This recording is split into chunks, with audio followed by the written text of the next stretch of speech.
é, da família de Coré. Ele mistura aí essa questão histórica, a gente vai ver e o sofrimento do povo de Israel com relação ao silêncio de Deus. Diferente de muitos salmos aí, esse salmo ele afirma que o povo estava sofrendo, mesmo nessa época estando permanecendo, aliás, fiel à aliança de Deus. A pior coisa que pode acontecer na nossa vida certamente não é a falta de pão, mas o silêncio do Senhor. Até devocional, o pastor Carlito hoje fala isso também. O tema central do tema é por que os justos sofrem mesmo sendo fiéis? Essa é uma pergunta que muita gente faz sobre essa questão da justiça de Deus. A estrutura do Salmo traz essa memória das vitórias de Israel, do verso 1 ao 8, e aí ele traz a dor que eles estavam sentindo no presente, 9 a 16, declaração de fidelidade do 17 ao 22 e, lógico, o clamor final aí, do 23 ao 26. Eles pedem a Deus para despertar e agir aí. É, os filhos de Coré, eles vão fazer esse salmo. É, até ele coloca no título interessante que ele aparece aí, olha só, ao mestre do canto, dois filhos de Coré. Salmo didático aí, o apelo aí o autor colocou na Bíblia, né? O apelo pelo auxílio divino é masquil, que quer dizer agir sabiamente e com discernimento. Talvez isso que a gente precisa no momento de silêncio de Deus, agir com sabedoria, não por impulso. Saul teve essa situação quando Deus parou de falar com Saul, de vez de ele agir com sabedoria e discernimento, pior, né? Foi atrás de necromante, fez uma situação ruim. É, o salmo não é apenas um salmo emocional, mas ele é escrito para trazer essa sabedoria, esse ensinamento. E por ser um cântico, as crianças deveriam cantar, todo mundo, ficava mais fácil de gravar. É igual quando nós vamos cantar um cântico, como aquele que traz a palavra de Deus, né? Tem alguns que estavam na memória, agora acabei esquecendo. Mas aí você lembra do texto, e aí você lembra a música, né? Você lembra do texto bíblico aí. Então vamos lá. Do verso 1 ao 3 aí, nós temos essa memória das obras de Deus. Ouvimos, ó Deus, como os próprios ouvidos, nossos pais nos têm contado. O que outrora fizeste em seus dias, como por tuas próprias mãos desposaste as nações e estabeleceste, oprimiste os povos, e aos pais deles deste largueza. Pois não foi por sua espada que possuíram a terra, nem foi o seu braço que lhe deu a vitória, e sim a tua destra, o teu braço, e o fulgor do teu rosto, porque te agradaste deles. Então, no verso 1 ao 3, ele já fala assim, ó, nós ouvimos, meu pai me contou. Então, o Salmo já começa com essa lembrança dos feitos antigos de Deus aí, no Êxodo, a questão das pragas do Egito, a saída do Egito, a destruição de Jericó. a- Eles estavam agora plantados na terra prometida, mas essa terra ela teve várias batalhas. Só que eles viram que a, o que foi conquistado não foi pela força deles, porque eles não tinham estratégia de guerra, estrutura de guerra, eram escravos. Então, assim, eram nômades. Como é que nós vamos atacar? Nem espada, não tinha nada. Na época de Saul já não tinha, imagine que eles já estavam estabelecidos na Terra Prometida, imagine antes. Né? Então, assim, não tem como não discutir que foi Deus que fez. E eles falam, tu plantaste, é, a, eles trazem essa linguagem agrícola porque era o que eles sabiam fazer. Israel, ele sempre é descrito como uma árvore plantada por Deus na terra prometida. Isso é bem legal. O Salmo 1 fala exatamente isso, né? Assim como a árvore plantada junto a ribeiros e no devido tempo dá o seu fruto. É assim, é aquele que anda nos caminhos do Senhor, Salmo 23, Jeremias 17 também vou falar, João 15, quando fala eu sou a videira verdadeira, Jesus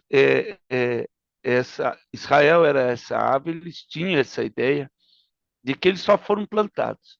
E Deus, no devido tempo, deu a vitória lá. Como nós vimos aí no Salmo, o verso 3, pois não foi por espada que possui na terra, nem foi pelo braço que ele deu a vitória, e sim a mão, né, a destra, o braço e o rosto de Deus.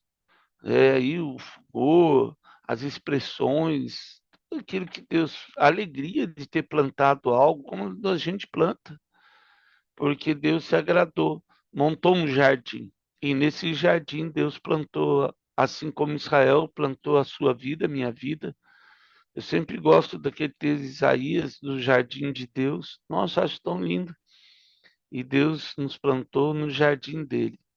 É, não foi a espada, né, que venceu Israel, mas foi a mão de Deus. Isso é bem legal porque quebra todo o orgulho.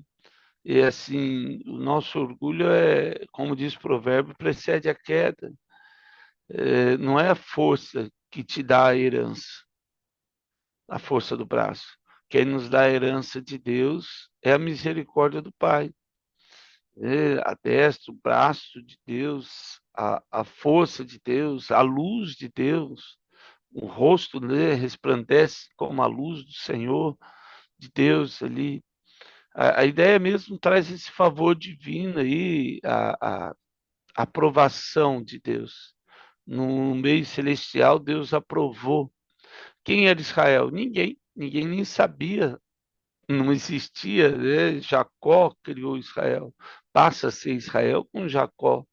Abraão foi chamado, e aí tem Isaac, e de Isaac tem Jacó, e aí Israel. Ele muda o nome. E aí eu tenho as 12 tribos de Israel. Número 6, a oração sacerdotal, né? O Senhor faça resplandecer sobre nós o seu rosto e tenha misericórdia de nós. Então, a ideia aqui é que Deus olhou e se agradou, assim como eu e você. Ah, Deus ama a todos. Deus não quer que ninguém sofra. O sofrimento não faz parte do favor de Deus. Ele acontece por causa do nosso pecado. E eu digo que não é a questão, mas eu não pequei. Não é esse pecado. O pecado que vem lá atrás de Gênesis 3, quando Adão pecou e, como diz Paulo em Romanos, por um homem só entrou o pecado no mundo, por um único homem deveria vir a salvação, é Jesus. Porque olha, se por causa de um eu pequei, a salvação tem que vir por causa de outro também, lógico. E aí do 4 ao 8 vem essa fé no reino divino. Então, tu és o meu rei, ó Deus. Ordena a vitória a Jacó. Com o teu auxílio venceremos os nossos inimigos. Vencemos os nossos inimigos. Em teu nome calcamos aos pés que se levantam contra nós. Não confio no meu arco. Isso é bem legal, né? A gente vai falar um pouquinho. E não na minha espada que me salva, pois tu nos salvaste dos nossos inimigos e cobriste de vergonha os que nos odeiam. Em Deus nos temos gloriado continuamente e para sempre louvaremos o teu nome. Ah, o salmista ele traz ali essa ideia, né? O verso 4, tu és o meu rei, e aí sim, né? O Malqui, que é essa aí, né? Mesmo a existência de reis, o verdadeiro rei de Israel é Yeshua. é Yahvé, Deus Todo-Poderoso, é o Shaddai. Aquele que era o Alfa, é o Alfa e o Ômega, era o início e é o fim. É o início e o fim. Deus é esse Deus tremendo. João 1 vai falar sobre o Verbo, e o Verbo estava com Deus, e o Verbo era um Deus. Esse Deus maravilhoso aí de João é o nosso Rei eterno. A, o legal aqui é que ele traz, né? Aí ele parece que houve uma evolução em Israel e ele sai dessa ideia agrícola e vai para uma ideia militar. Agora ele já tem uma experiência de guerra, ele já conquistaram algumas vitórias assim. E o ego encheu tanto que depois de Jericó eles foram lutar em Ai, e aí teve aquele pecado de Acã, e eles foram desbaratados, aí choraram, fizeram todo aquela situação, falaram, nossa, e buscaram um culpado. Acharam o culpado, que era Acã, mataram ele, e aí tudo bem. O ruim é que às vezes a gente quer achar um culpado por tudo. E na maioria das vezes somos nós mesmos. Raríssimas exceções é de fora. Mas a questão é que Deus não se preocupa em achar um culpado. Essa que é a questão, isso que eu acho mais tremendo em Deus, porque a questão não é falar, olha, você é o culpado. Não, eu lembro sempre de Deus chegando no final do dia e falando, Adão, por que você está escondido?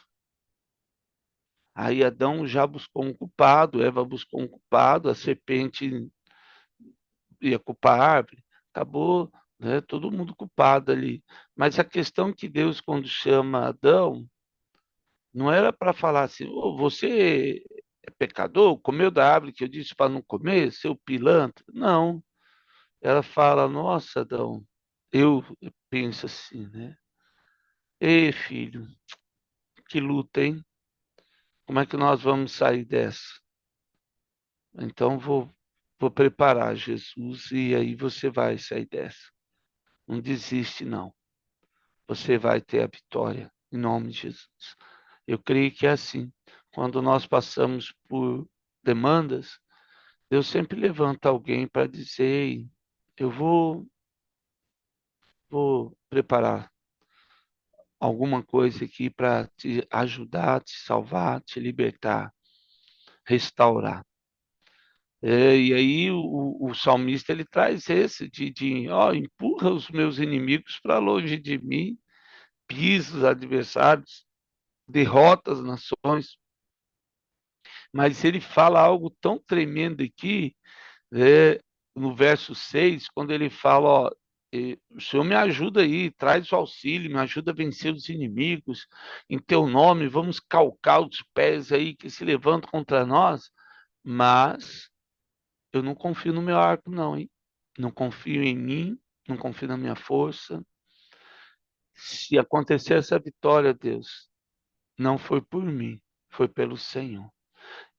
Às vezes as pessoas, eu falo, às vezes alguns entendem, outros não, mas eu sempre vejo assim, toda vez que eu acerto, eu agradeço a Deus, porque eu falo, nossa, Deus, foi o Senhor que me ajudou a acertar, ou o Senhor que acertou por mim.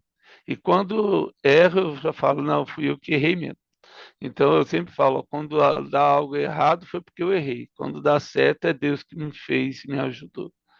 Eu não tenho essa presteza, destreza, aliás, de ganhar uns louros por uma coisa boa na minha vida, só pela misericórdia de Deus.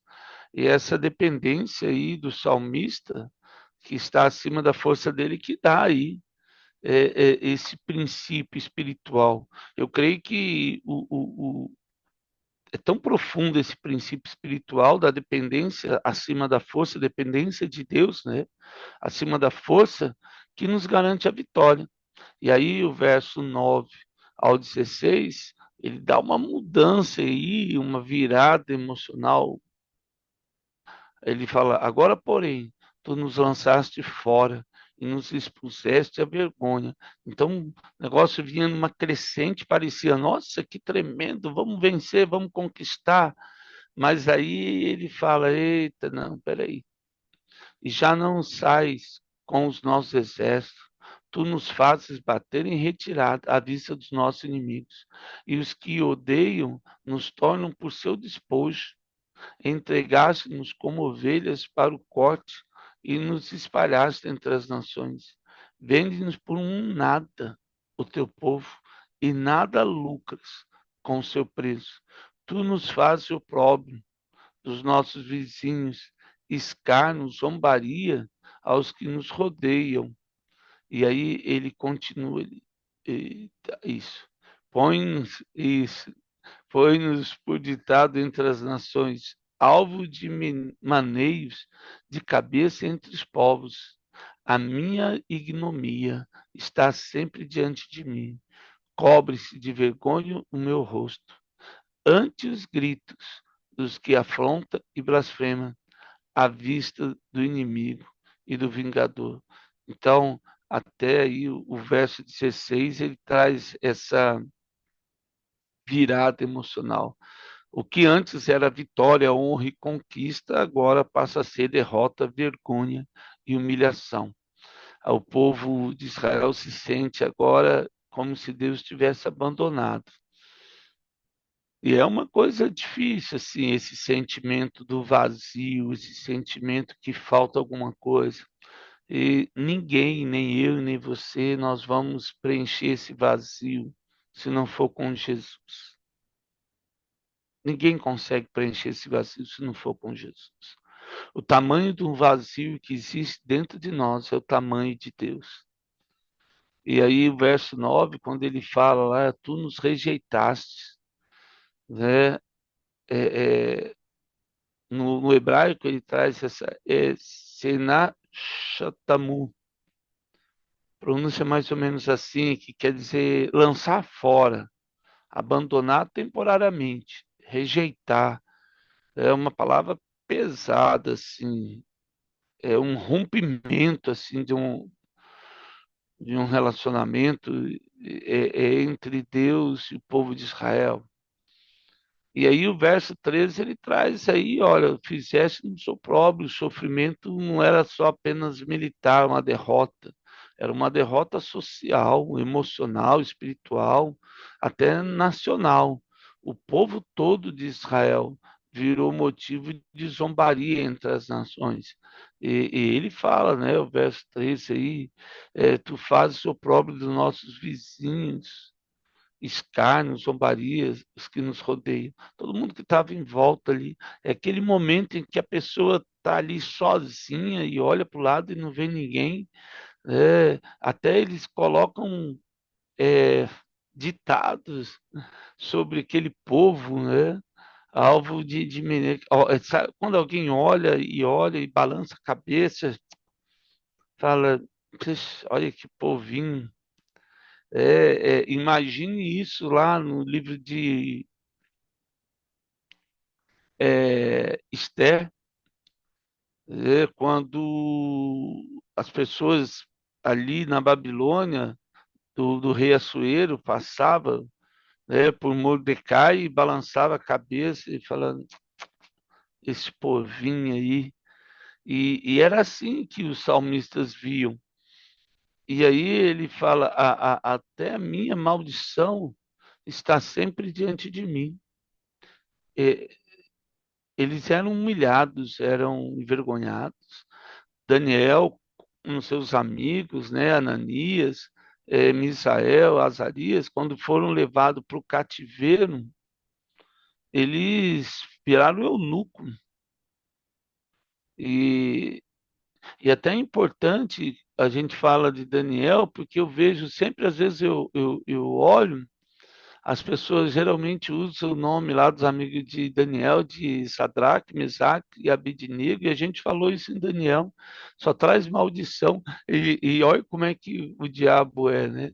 É mais fácil a gente lembrar do nome que amaldiçoa do que um que abençoa. Isso é triste, mas é verdade.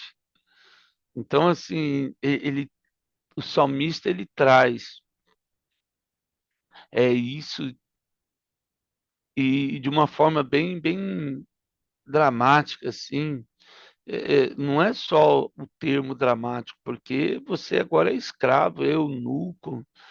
Gente, pensa você falar, não é um saudosismo, não é realmente falar, puxa vida, que porcaria que a gente fez, né? A verdade é essa. Então, os gritos trazem essa afronta, essa blasfêmia aí diante dos inimigos. E aí, o verso 17 e 22 traz esse mistério aí, uma mudança, né? Uma parte teológica, tudo isso nos sobreveio, entretanto, não nos esquecemos de ti, nem fomos infiéis à tua aliança. Isso aqui é tremendo, é a cerne de toda a palavra do Senhor. Não tornou atrás o nosso coração, nem se desviaram os nossos passos dos teus caminhos, para que nos esmagasse onde vivem os chacais e nos envolveres com as sombras da morte. Se tivermos esquecido o nome de nosso Deus ou tivéssemos estendido a mão a Deus estranho, porventura não teria atinado Deus? Ele conhece os segredos dos corações. Mas por amor de ti, somos entregues à morte continuamente. Somos considerados como ovelhas para o matador. Esse é um salmo messiânico também. E aí, gente, é tão linda essa parte, né? Que quando você volta ali no verso 17, é, o salmista, ele fala, ó, não nos esquecemos de ti. É, mesmo tudo isso que aconteceu, ó, tudo isso nos sobreveio, entretanto, não nos esquecemos de ti.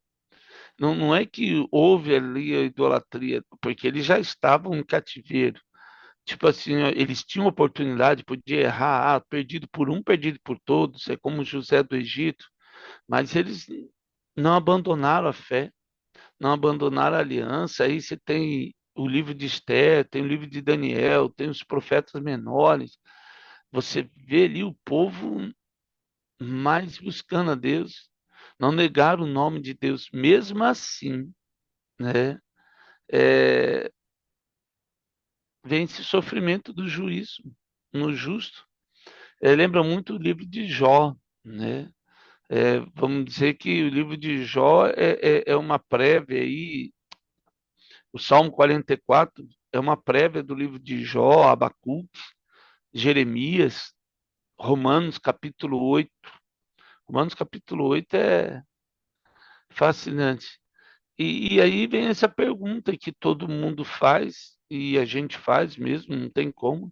Por que Deus permite o sofrimento quando a gente está andando nos caminhos do Senhor? Quando nós somos fiéis a Deus. Ele faz essa pergunta. Ele fala, ó, o verso 20, né? Se tivéssemos se esquecido do seu nome, Deus, se tivéssemos estendido a mão a Deus estranho, porventura não teria olhado para nós e querido dar uma varada lá? Ele que conhece os segredos dos corações, né? É ele que conhece os segredos dos corações. Deus sabe, mas por amor de ti, somos entregues à morte continuamente. Somos considerados ovelhas para o matador. E aí ele chega, né, é quase uma equação, vamos dizer assim. Por amor de ti, somos entregues à morte o dia todo. Paulo vai citar esse texto lá em Romanos 8:36 e ele aplica esse texto aos cristãos perseguidos. Né? Somos considerados como ovelha para o matador. Uma ovelha era considerado um animal inocente, vulnerável, um animal para o sacrifício, mas ela também prepara esse conceito do Messias, Em Isaías 53, infelizmente não vai ler todos esses textos, porque o tempo não permite, mas depois você pode ler. Vai falar sobre essa questão do sacrifício de Jesus. E aí o verso 23 ao 26 tem o despertar da alma aí. Então ele chega no 23, ele diz: Desperta, porque dormes, Senhor? Desperta, não nos rejeite para sempre, porque escondes a face e te esqueças da nossa miséria e da nossa opressão? Pois a nossa alma está abatida até o pó, e o nosso corpo como que pegado no chão. Levanta-te para socorrer-nos e resgata-nos por amor da tua benignidade. Essa é a oração que a gente faz, eu tenho feito várias vezes. Falei, Deus, só o Senhor pode fazer, não tem outro que possa fazer. Faz então, não demora a fazer o nosso milagre. O Salmo, o verso 23 ao 26, o salmista ele traz essa ousadia, né? Desperta, porque dormes, ó Senhor. O negócio está rolando aqui, o Senhor está aí, não está vendo o sofrimento do povo. Desperta, Senhor. O autor aqui, lógico, ele sabe que Deus não dorme, né? Mas como é um salmo, é uma poesia, ele coloca aí, né, uma linguagem poética no meio da angústia. E esse tipo de oração, eu acho que é tremendo, porque Deus não se incomoda quando você é sincero, quando você questiona, quando você clama. O leão não precisa de advogado, nunca esqueça disso. As pessoas levantam uma bandeira, vou defender o nome de Deus, vou defender o nome de Deus. Eu falo, triste isso, porque o leão não precisa de defesa. Quem é o homem para defender, né? Como é que nós defendemos o nome de Deus? Não pecando, não envergonhando o evangelho. Essa é a verdade.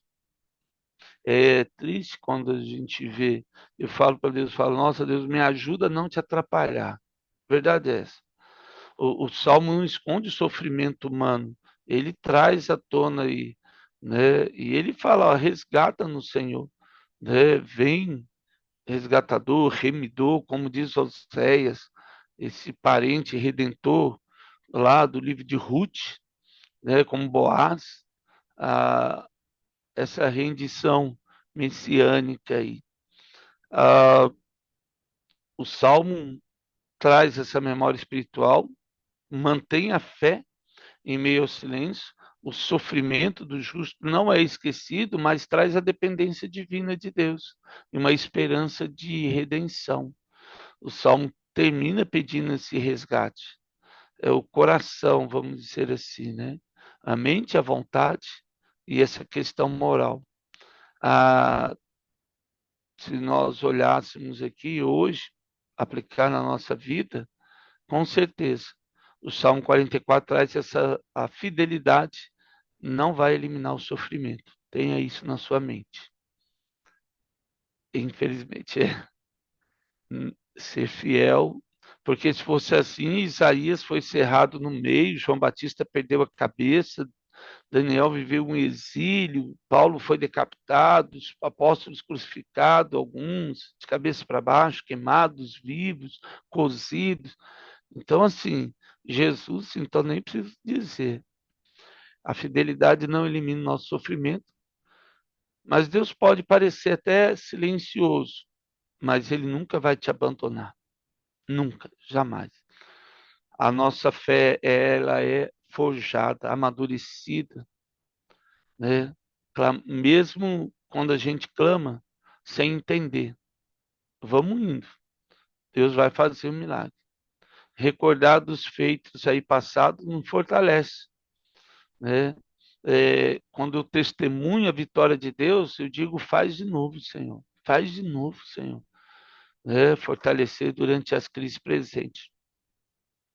Talvez essa seja a nossa grande lição. Ah, ele começa com, ó, nossos pais contaram. E ele termina com: levanta-te, Senhor, e socorre. A fé bíblica vive aí, entre a memória do que Deus fez e a esperança de que Ele fará. Amém? Ó Pai, em nome do Senhor Jesus, eu quero agradecer por esse dia, pelo independente do parecer silencioso, o Senhor está agindo no silêncio e há de fazer o nosso milagre. E se for hoje, ó Deus, o dia do nosso milagre, nós te agradecemos, ó Pai, porque esperamos tanto Ele. Faz um teu milagre sobre nossas vidas. Faz acontecer, ó Deus, que vidas sejam curadas hoje, vidas sejam restauradas, filhos possam voltar aos pais, pais possam se reconciliar com os filhos, casamentos possam ser restaurados, restituídos, ó Deus.